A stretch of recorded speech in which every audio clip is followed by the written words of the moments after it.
काय होतं, बऱ्याचदा कामानिमित्त हॉस्पिटलमध्ये मला जावं लागतं.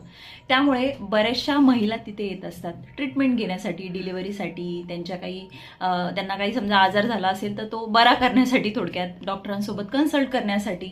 तर डॉक्टर सगळ्यात आधी प्रश्न त्यांना असा विचारतात की तुमची लास्ट टाईम पिरियड कधी होती, किंवा पाळीची डेट काय आहे तुमची. तर तुम्हाला खरं सांगू का, 80% महिलांना अक्षरशः माहीतच नसतं, किंवा त्या पटकन सांगितलं जात नाही त्यांना, त्यांना नाही लक्षात राहत. आणि मग नंतर त्यांना मग असं तसं, मग थोडासा एक ब्रेक घेतल्यानंतर ते सांगतात की ह्या डेटला माझी पाळी चुकली, माझी पिरियड आली लास्ट टाइम. सांगायचं तात्पर्य एवढंच, मैत्रिणींनो, तुम्हाला सगळ्या गोष्टी घरातल्या माहीत असतात.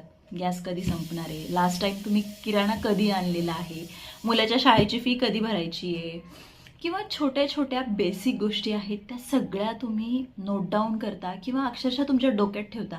परंतु तुमच्या आरोग्याच्या बाबतीत ही छोटीशी गोष्ट का नाही लक्षात राहत बरं?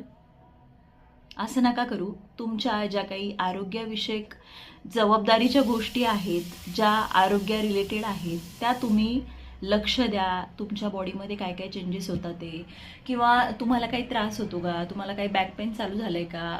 बऱ्याच वेळा कामाच्या निमित्तानं किंवा कामामध्ये आपण छोट्या छोट्या गोष्टींना इग्नोर करतो. पायाला कधी कधी सूज येते, किंवा सतत डोकं दुखतं, किंवा कधी कधी आपल्याला अचानक हातापायाला मुंग्या येतात, किंवा चक्कर आल्यासारखं होतं. छोट्या छोट्या गोष्टी आहेत पण त्या आपण इग्नोर करतो. परंतु असं नका करू मैत्रिणींनो. तुम्ही घराच्या कर्त्या आहात. तुमच्या हसण्यानं, तुमच्या वागण्यानं, तुमच्या प्रत्येक गोष्टीमुळं घर चालतं.